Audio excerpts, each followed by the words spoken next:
بسم الله الرحمن الرحيم. الحمد لله رب العالمين، والصلاة والسلام الأتمان الأكملان على سيدنا وحبيبنا وقرة أعيننا محمد وعلى آله الطيبين وصحبه الخيرين ومن تبعه واقتفى أثره إلى يوم الدين. اللهم ربنا آتنا من لدنك رحمة وهيئ لنا من أمرنا رشدا. ماوسانی بەڕێز، برانی خۆشەویست، خوشکانی بەقەدر و سەنجین، هەمولایەکتان سەلام و ڕەحمەتی خوای گەورەتان ئاراستە بێت و ئەسسەلامو عەلەیکم وەڕەحمەت الله وبەرەکاتوه. خۆشحاڵم کە لە خزمەتی ئێوەی بەڕێزم خوای پەروەردگار ئەو کۆڕە ئەو دانیشتنەمان بە کۆڕ و دانیشتنی زکر و یادی خۆی حساب کات، بە جۆرێک ببێتە کەفارەت بۆ گوناحمان و ڕەفعی دەرەجاتمان و خوا سوبحانە وتعالە بە خێر و بە چاکە بۆمان تۆمارکە لە سجل و تۆماری کردەوەکانمان.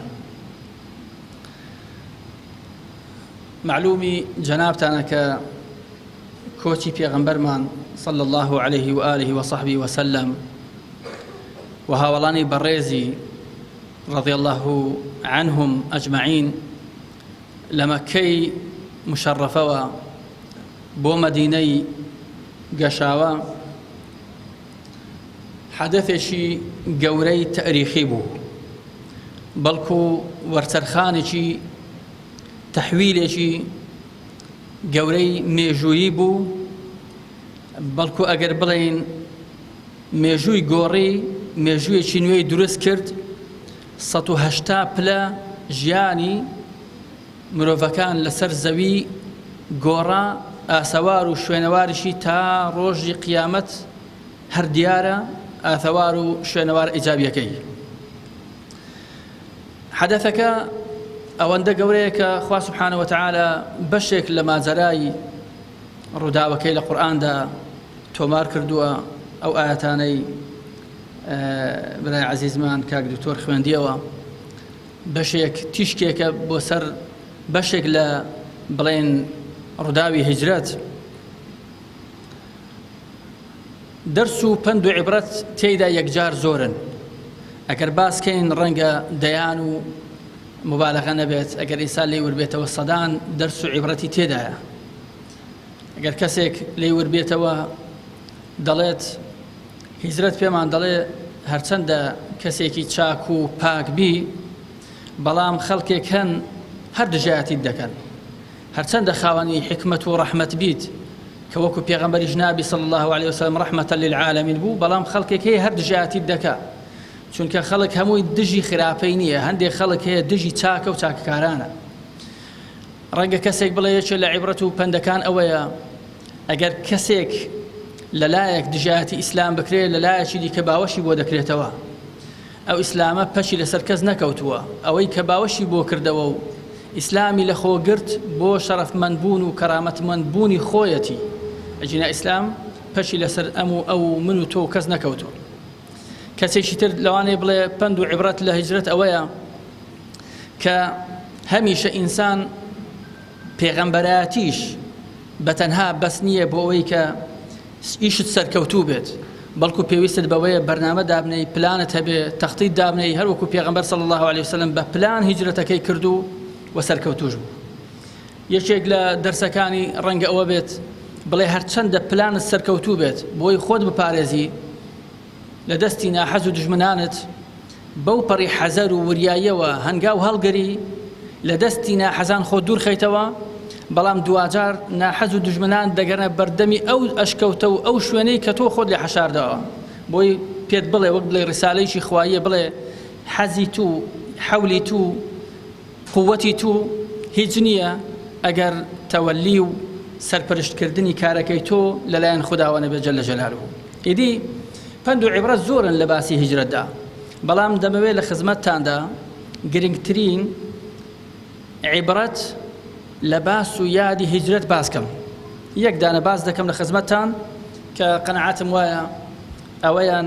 سەرتۆپی یان لە هەموویان گەورەتر و گرنگترە لەنێو دەرسەکان و عیبرەت و پەندەکانی یادی هیجرەت. خۆشەویستانم، هیجرەت کۆچی پێغەمبەر صلی الله عليه وسلم لەگەڵ ئەو هاوڵە بەڕێزانی کە لەگەڵی بوون مەکەیان جێهێشت شوێنی تێدا لەدایک بوون و تێدا گەورەبوون و پەروەردەبوون، شوێنی یادگاریەکانیان، شوێنی تیجارەت و کڕین و فرۆشتنیان، ئەحباب و جۆرێک لە ناسرا و ناسیاوەکانیان لەوێ بوو. ئەوەیان بەجێ هێشت بێگومان کەس حەز ناکە شوێن و مەوتین و جێگەی ژیانی خۆی و باو باپیرانی بەجێ بێڵێت بەلای ئینسانەوە خۆشەویست نییە. خوا سبحانه وتعالى دەرکران و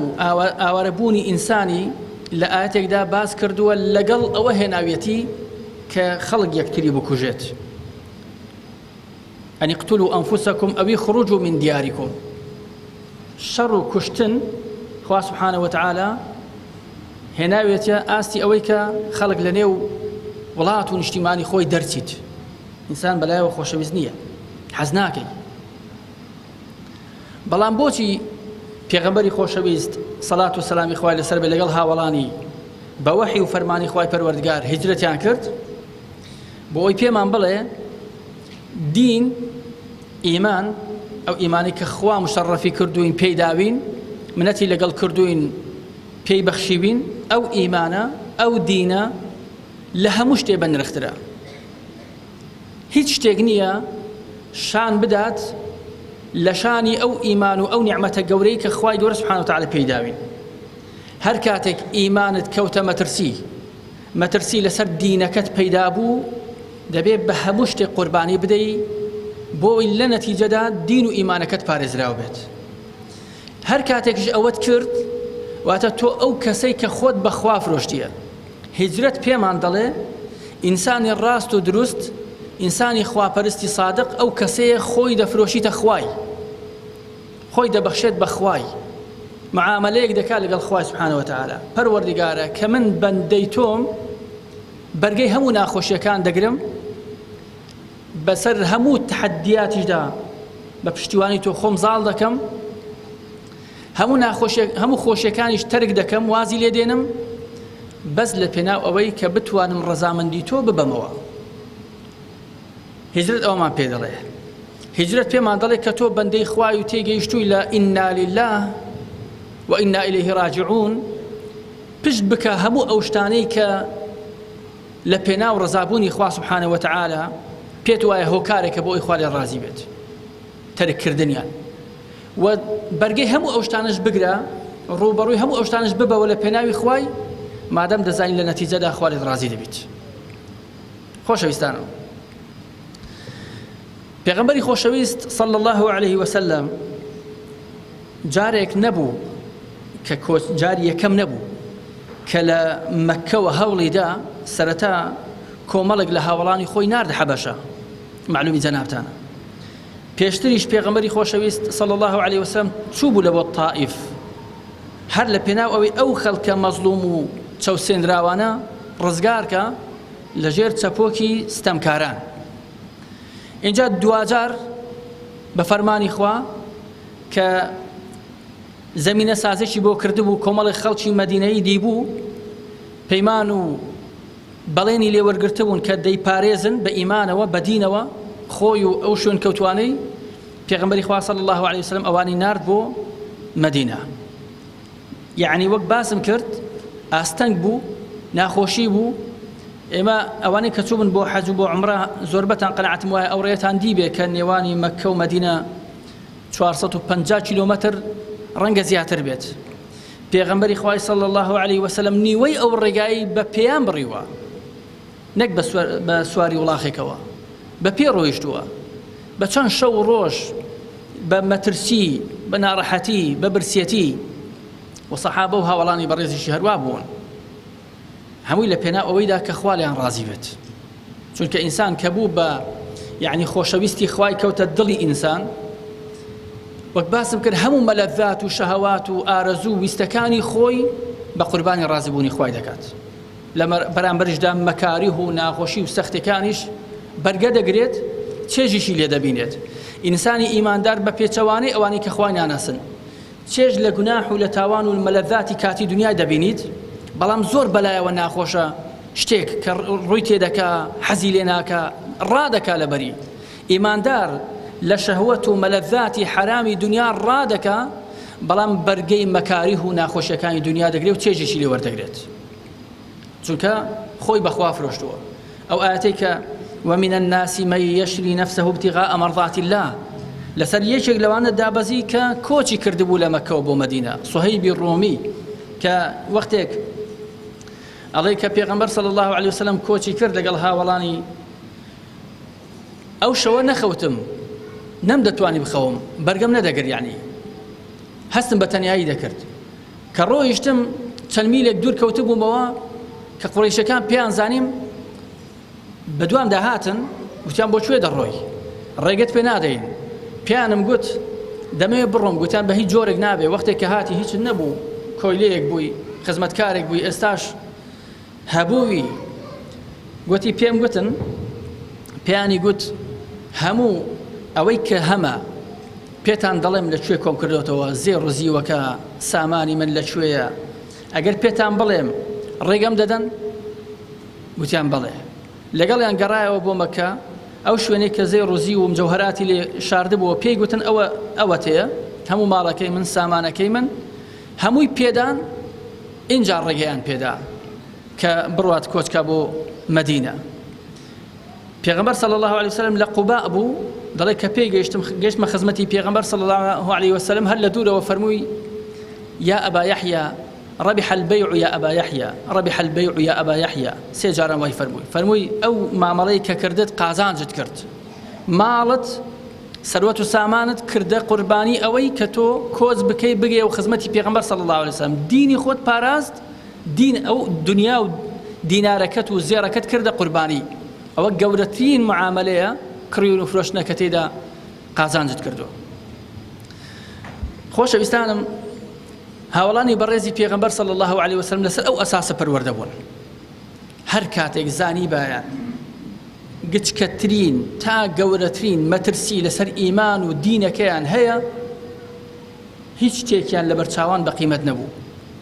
هەموویان تەنانەت نەفس و گیانی خۆیشیان دەکردە قوربانی بۆ پاراستنی دین ئێمەش ئەگەر لە سەردەمی شەپۆلی شەهەوات و سەردەمی گەردەلوولی شوبهات و سەردەمی دژایەتی کردنی سەرسەختی ئیسلام و مسلمانان ئەگەر ئەوە لە ناخ و دەرونی خۆماندا نەچەسپێنین کە غالی و نەفیس هەرچی هەمانە بە نرخە بێ نرخە نەیکەینە قوربانی پاراستنی دینمان ڕەنگە دینمان بکەوێتە ئیمانمان بکەوێتە لەرزینەوە بۆیە دەبێت دائیمەن ئینسانی ئیماندار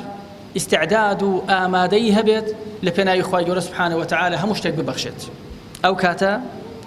بەڵگەی لەسەر ئەوەی کە فعلا ئەو ئینسانە کەسێکە خوای خۆش دەوێت و خوای دەوێت باشتی خوای پەروەردگاریشی دەوێت ئەوانەی خۆ بەخوا دەفرۆشن ئەوانەی خۆیان دەدەنە خوای چێژ لە ژیانێک نابینێت چێژ لە ژیانێک نابینن کە دوور بێت لە چاکەکاران و خواناسان ژیانێک با پڕ بێت لە دەوڵەمەندی با پڕ بێت لە دۆلار کامە پلە و مەنسب هەیە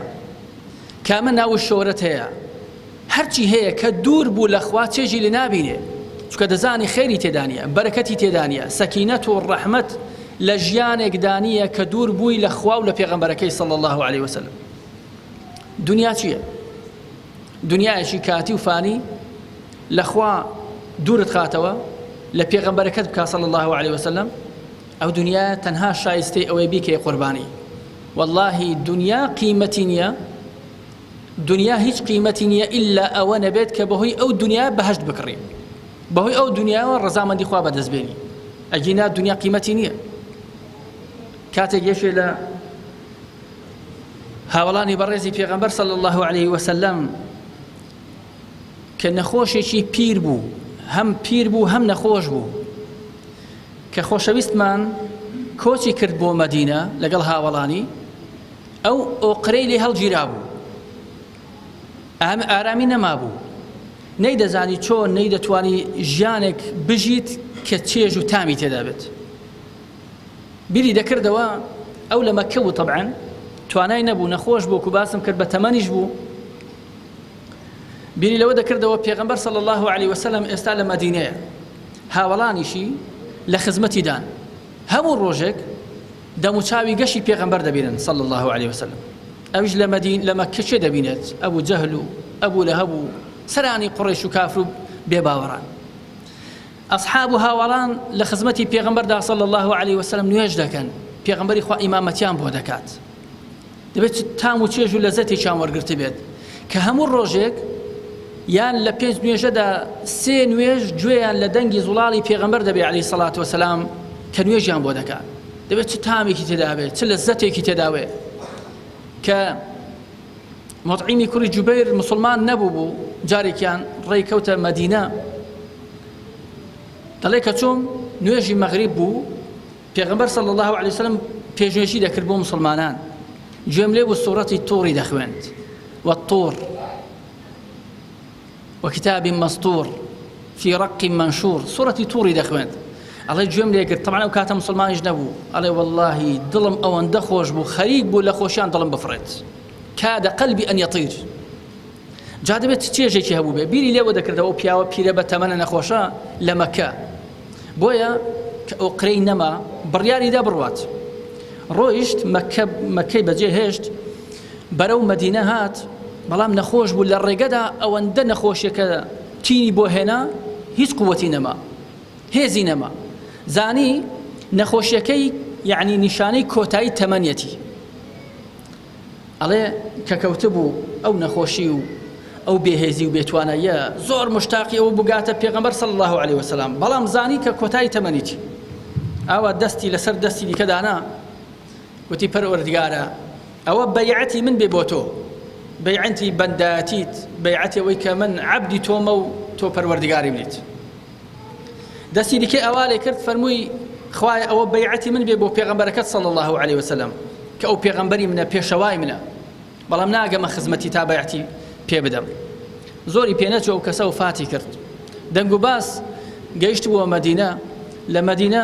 دەیانگوت خۆزگە دەگەیشتە مەدینە، خۆزگە هیجرەتەکەی جێبەجێ دەکرد، خۆزگە دەگەیشتە دوا مەنزڵ، بۆی ئەجر و پاداشتی هیجرەتەکەی دەستکەوتوبایە، بەڵام بەداخەوە نەگەیشت، لە ڕێگا وفاتی کرد. ئەو ئەجر و پاداشتە گەورەی لەدەست چوو. خوا سبحانه وتعالى آياتي دابزانت: ومن يهاجر في سبيل الله يجد في الأرض مراغما كثيرا وسعة ومن يخرج من بيته مهاجرا إلى الله ثم يدركه الموت فقد وقع أجره على الله. أو إلى مالي خوي درتشو هجرتك بولاي الله سبحانه وتعالى بناي إخوة مالو ساماني خوي بجي بلد هاتوا برو مدينة برام للرقادة مردن بيجيشت أو أن دأجر باداشتي هي فقد وقع أجره على الله. نەی فەرموو ئەجرەکەی چەندە، فەرمووی ئەجر و پاداشەکەی بەس لە لای خوایە سوبحانە وتعالە. ئەو کەسەی کە خۆی دەفرۆشێتە خوا چێژ لە ژیانێک دەبینێت کە خواناسی تێدا بێت، کە ئیمانی تێدا بێت، لە بەرامبەریشدا دنیا هەرچی سەروەت و سامانی دنیا هەیە، لە شەرقیەوە بۆ غەربی، کامە ڕازاوی دنیا هەیە، کامە مەلەذاتی دنیا هەیە، کامە خواردنی دنیا هەیە، پێخەف و نوێنی دنیا هەیە، باشە مەزرعە و چێلگە و خانووی سرز ڕاکێشێ لەو دنیاە، لە ئاستی ئەوەی کە خوارێت ڕازی بێت بەخوا هیچ نییە، بەخوا هیچ نییە. بۆیە سەحابەکانیش پێغەمبەری خوا عەلەیهی سەڵات وەسەلام ئاوا پەروەردەی کردبوون لە نێو مەدینەشدا. ئەنساریش ئەوانەی کە پشتیوانی پێغەمبەر بوون صلی الله علیه وسلم، ئەوانەی کە باوەشیان بۆ ئیسلامە گرتەوە کردەوە، ئەوانەی کە هەموو شتێکیان بە قوربانی ئەو ئیسلامە کرد، ئەوانیش لەوە تێگەیشتبوون فعلا دنیا هیچ نییە، لە پێناوی ئەوەی خوا لێت ڕازی بێ، خوا خۆشی بووی، خوا سبحانه وتعالى ناوی تۆ بخاتە لیستی ئەو ناوانەی کە رضی الله عنهم ورضوا عنه هیچ نییە. بۆیە لە جەنگی حونەیندا، لە جەنگی حونەین کە جەنگ کۆتایی پێ هات، معلومی جەنابتانە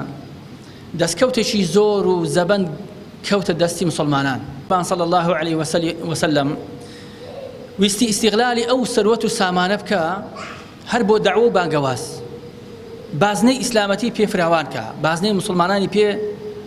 فراوانتر کە. بۆیە خەڵکێک هەبوون، خەڵکی مهاجر، خەڵکی مەککە، تازە مسلمان بوون بەڵام دەستڕۆیشتوو بوون کەسانی کاریگەر بوون پێغەمبەری خوا عەلەیهی سەڵات وەسەلام ویستی ئەو ماڵ و سەروەت و سامانە ئەو دەستکەوتە زۆرە بدا بەوان بۆ ئەوی دڵیان دامەزراوتر کا لەسەر ئیسلام بەڵام ئەنسار و پشتیوانەکان ئیماندار بوون گومان لە ئیمانداری و ئیسلامەتیان نەبوو بۆیە هەرچی سەروەت و سامان هەیە هەزارەها ئاژەڵ لە مانگا و مەڕ و ئەوانە پێغەمبەر صلی الله علیه وسلم دابەشی کرد بەسەر کۆمەڵی خەڵکی مەککیدا ئەنسار تەماشایان کرد لە لای خۆیان جۆرێک گرەیەک دروست بوو لە دڵیاندا گوتیان باشە ئێمە سەروەت و سامانمان بە قوربانی ئەو ئیسلامە کرد گیانمان بەخشی هەموو شتێکمان کرد بۆ پێغەمبەر صلی الله علیه وسلم ئێستا ئێمەی بێبەش کرد لەو دەستکەوتە لەو غەنیمەتە کەمیش نەبوو زۆر بوو بەشی ئێمەشی دەکرد سعدی کوڕی عوبادە گوێی لێ بوو کە یەکێک بوو لە گەورەکانی ئەنسار گوێی لێ بوو خەڵکێک ئەوە باز دەکەن قسە دەکەن هاتە خزمەتی پێغەمبەر صلی الله علیه وسلم گوتی یا رسول الله هەندێک لە ئەنسار و پشتیوانان خەڵکی مەدینە ئەو قسەی لە بینی خۆیاندا دەکەن جۆرێک لە دڵگرانیشیان بۆ دروست بووە دەیانەوێت بزانن سەبەبەکە حکمەتەکە چییە دڵگرانیەک دروست بووە قسەیەک دەکەن پێغەمبەری خوا فەرمووی تۆ چ دەڵێی صلی الله علیه وسلم فەرمووی تۆ چ دەڵێی گوتی منیش بەشێکم لە قەومەکەم واتە هەمان قسەم هەیە پێغەمبەری خوا صلی الله علیه وسلم فەرمووی قەومەکەتم بۆ کۆکەرەوە لە شوێنێک غەیری ئەو ئەنسار غەیری ئەوانی تێدا نەبێت خەڵکی مهاجر و مەکی تێدا نەبێت فعلا هەمویان کۆبوونەوە لە شوێنێک پێغەمبەر صلی الله علیه وسلم فەرمووی یا معشر الأنصار ئەی گرۆی پشتیوانان ئەی کۆمەڵی پشتیوانان و ئەنسار و خەڵکی مەدینە من شتێکم پێگەیشتووە دڵگرانیەک لە دڵتاندا دروست بووە لەبارەی ئەوەی کە من کردومە و بەخشیومە بە هەندێک لە خەڵکی مەکی نەمبەخشیوە بە ئێوە ئەی قەومی ئەنسار ئەی معشەری ئەنسار ئایا ئێوە گومڕا نەبوون خوا بەهۆی منەوە هیدایەتیدان وتیان بەڵێ فەرمووی ئێوە دوژمنی یەک نەبوون خوا بەهۆی منەوە تەبای کردنی بە برای یەک وتیان بەڵێ فەرمووی ئێوە هەژار نەبوون خدا بەهۆی منەوە دەوڵەمەندی کردن وتیان بەڵێ پاشان پێغەمبەر صلی الله علیه وسلم بێدەنگ بوو کەمێک چاوەڕوانی ئەوە بوو ئەوانیش فەزلی خۆیان باسکەن کە چیان کردیە بەرامبەر بە ئیسلام چاوەڕێ ئەوە بوو ئەوانش قسە بکەن بڵێن ئێمەش ئەی پێغەمبەر صلی الله علیه وسلم ئاوامان کرد و ئاوامان کرد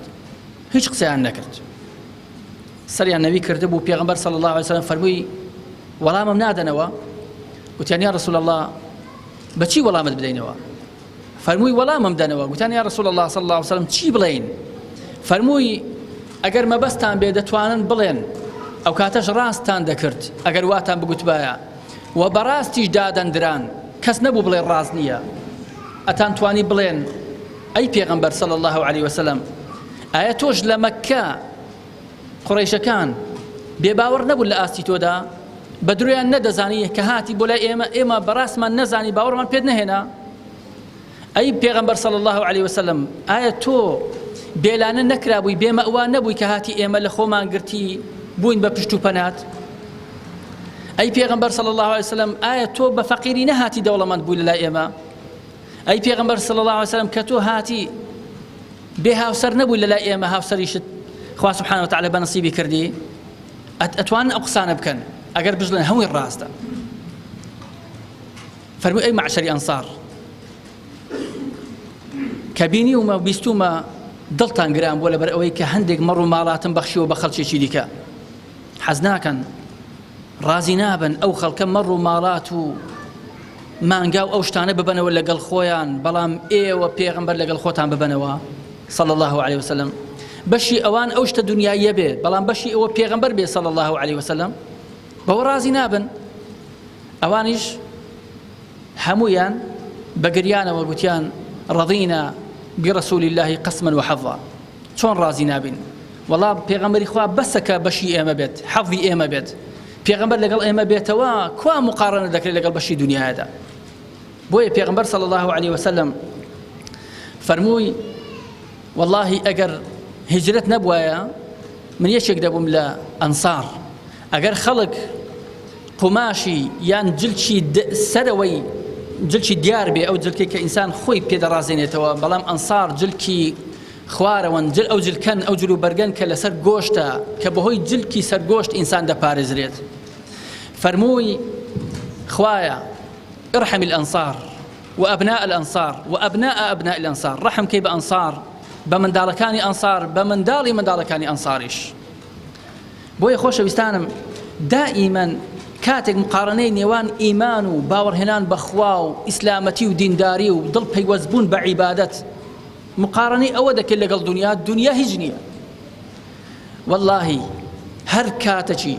خوش ويستي الدنيا كوتني ودلو دروني إيما وما لهاد لبناوي الدنيا توربون والرازبون لبناوي الدنيا دوستایەتی مان دروست کرد و پەیوەندی مان پسراند لبناوي الدنيا دڵمان خۆش بوو دڵمان تەنگ بوو لبناوي الدنيا دوور کەوتینەوە تەمبەڵ بووین تەوەزەل بووین خۆمان دوور خستەوە لە ئاستی عیبادەت و ئەوانەدا کەم تەرخەمینمان نواند ئەو کاتە مەترسیەکی زۆر گەورە ڕوومان تێدەکا دەبێ ئاگامان لە خۆمان بێت دنیا هیجریە دنیا لە ئەوەڵ ڕۆژیەوە تا ئاخر ڕۆژی للاي خوا قيمتي هبوايا لو كانت الدنيا تعدل جناح بعوضة لو كانت الدنيا تعدل جناح بعوضة عند الله سبحانه وتعالى وكما قال النبي عليه الصلاة والسلام ما سقى منها كافرا شربة ماء أجر الدنيا هرهموي قيمتي يكبالي ميشولي هبوايا خوا سبحانه وتعالى قومك آوي سازقاري بكافر نددا بويا أقامان لبيت أقامان للدنيا بيت هجرة مش هجرة مال لسرا ئێمەش دەبێ هیجرەت کەین لەو شتانەی کەوا لە خوامان دوور دەخاتەوە هیجرەت کەین لەو شتانەی کە دڵمان تەنگ دەکات دڵمان ڕق دەکات هیجرەت کەین لەو شتانەی کە وامان لێ دەکات لە کۆمەڵی ئیمانداران و لە خەڵکی چاکەکار و ئەوانە خۆمان دوورخەینەوە بچینە نێو کۆمەڵی خەڵک خوای گەورە پەنامان بدە کە خەڵکی خراپەکار و خوانە ناسن چونکە هیچ کەسێک نییە خوای بناسێت و لە خوای بترسێ ئیلا پێویستە لەگەڵ خوا ترسان بێت يا أيها الذين آمنوا اتقوا الله وكونوا مع الصادقين دەتەوێت چاکەکار بی براني برزم خوشكاني عزيزم والله أو سردمي إيما لحموش تزياتر بيستيمان بكسيكا بردوام نصيحة مامكا بردوام شت ما ببير بينيتوا بردوام هوشداري ما بيبدا دل صوزانا بيما بلي أقاد لخوت بيت وكو عمري كوري عبد العزيز خوالي رازي بيدي فرمو أجر من تامبيني لا ريبوم ناو قدم بقرن رام تشينن بمهجينن بيم بلن يا عمر اتق الله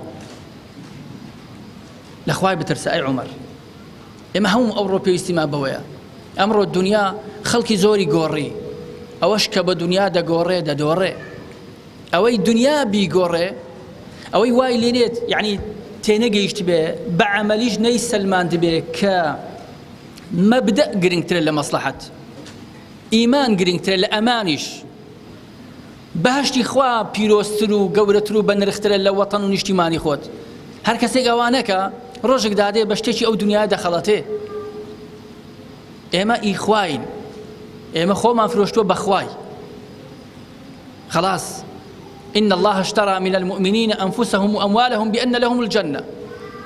خد دايت أخواي قول سبحانه وتعالى كدش فرمي يقاتلون في سبيل الله معناه ولي بردوام بس قتال لكن لا ما بس يوي أجر بيويز بي آمدي قتالشا فيقتلون ويقتلون آمادش حتى آخر شد ناخوشترين شتي دنيا كبريت إلا قتال كتب عليكم القتال وهو كره لكم بس كخوي فروشته خوي سبحانه وتعالى آمادية ناخوشترين شتي برقة بيلت بوي خوش بيستانم بلس لا يادي هجرة أو ببين خوما بيننا وكأيما چند لقل خوا راسين هولو كوشش من بخوا چند قرباني من داو بخوا چند قرباني من داو إستا بوي نفسي خوما بخينا جيربي خوما حزو آرزو خوما ئەگەر وانە بین تەماشای خۆ نەکەینەوە چاو نەجێڕینەوە بە خۆماندا خۆمان پێ ئینسانی زۆر باشە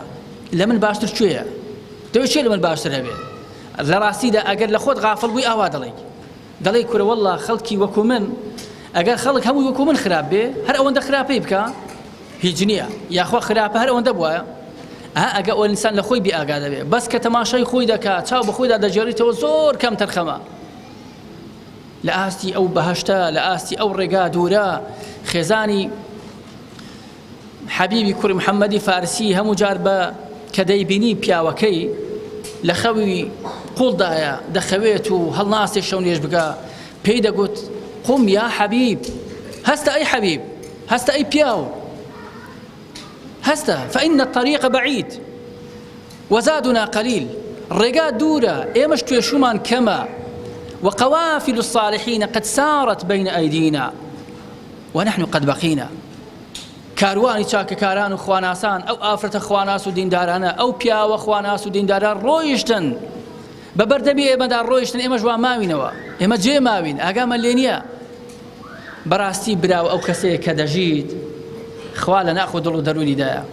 هەر مەوقیفێک هەر شتێک دێتە پێشی بیر دەکاتەوە خوایە تۆ پێ ڕازی ئەو کارە بکەم